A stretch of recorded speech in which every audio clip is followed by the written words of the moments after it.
এক মিনিট ঠেকান ঠেকান। ভালো আছেন? আলহামদুলিল্লাহ, ভালো আছেন? আপনি কি এই এলাকারই লোক? জি। ও আচ্ছা আচ্ছা, এই রাস্তার যে অবস্থা, এখানে তো চলাচল করার অযোগ্য। এখানে এই এলাকার যারা উপর নেতা খেতা, জি। তারা কি করে? উপর মহলে অভিযোগ দেয় না? এখানে তো একটা অসুস্থ ব্যক্তি যদি গাড়িতে এখান দিয়ে যায়, এই তো যেতেই পারবে না, সে আরো বেশি অসুস্থ হয়ে যাবে। এই এলাকার বড় বড় ব্যক্তি কিছু বলে না? উপর মহলে অভিযোগ দেয় না? ভাই, আসসালামু আলাইকুম সুপ্রিয় দর্শক, নতুন একটা ভিডিও নিয়ে আজকে চলে এসেছি। উল্লাপাড়াতে আজকে এমন একটা জায়গায় আসছি আমি, যে জায়গাতে প্রতিনিয়ত জনগণ হয়রানির শিকার হচ্ছে। এই নদীর নাম হলো ফুলজোর নদী। এই নদীর পাশেই এই মোড়ের অবস্থান। বড়হার বাজার পার হয়ে এই নদীটা নলকা ব্রিজ দিয়ে বের হয়ে যমুনা নদীর সাথে অ্যাডজাস্ট হয়েছে, দেখতে পাচ্ছেন। আঙ্কেল ভালো আছেন? আছি আলহামদুলিল্লাহ। এই যে এই রাস্তা যে ভাঙ্গা পড়ে আছে, এটা এই এলাকার যারা বড় বড় ব্যক্তি আছে, তারা কি উপর মহলে অভিযোগ দেয় না? অভিযোগ তো মনে হয় দেয়, কিন্তু এই কাজ আসে না তো, উপর মহল থেকে আসে না। কেন আসে না? এটা বড়হার এলাকা, তো এই বড়হার একটা এমপি আছে, হ্যাঁ, সেই এমপির কারণে আসে না। এই এমপির কারণে আসে না? না না, এখন তো এমপি থাকতে রাস্তা করে নেয় নাই, এই জন্য তারা ওই জন্য আসে না। হ্যাঁ, এখন তো নতুন করে এমপি হয়েছে, নতুন সরকার আসছে, নতুন আসছে, এখন নতুন কদ্দুর কি করবো।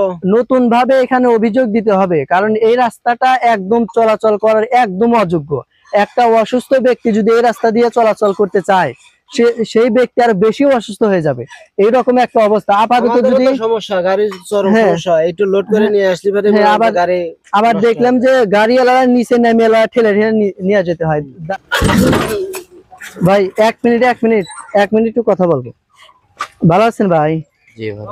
এই যে গাড়ি যে চালান এই রাস্তা দিয়া, এই রাস্তার যে পরিমাণ ভাঙা, নতুন করে এত এমপি হয়েছে, সরকারের কাছে এই রাস্তার ব্যাপারে আপনারা কি আশাবাদী? আশাবাদী, ভালো হবে রাস্তা। রাস্তা দ্রুত একটা ঠিক করার একটা অভিযোগ দিতে হবে। আপনার এই এলাকার যারা উপর মহলের লোকজন আছে, উপর মহলে অভিযোগ দেয় না?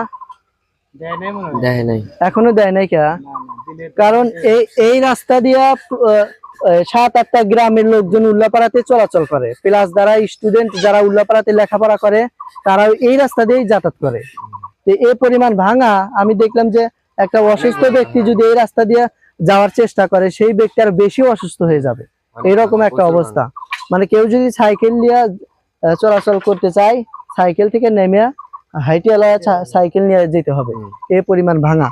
দর্শক দেখতে পাচ্ছেন, বড়হার বাজার পার হয়ে একটা মোড় আছে নদীর সাথেই। এখানে আসলে এই মোড়ে আসলে এত পরিমাণ ভাঙা, গাড়ি চলাচল করার অযোগ্য। ভালো আছেন? হ্যাঁ, ভালো আছে। আসলে আপনারা এই রাস্তা দিয়ে চলাচল করেন কিভাবে? আমাদের চলাচল খুব কষ্ট, বুঝছেন, গাড়ি ঘোড়া নিয়ে আমরা যেতে পারি না, খুবই কষ্ট হয়ে গেছে।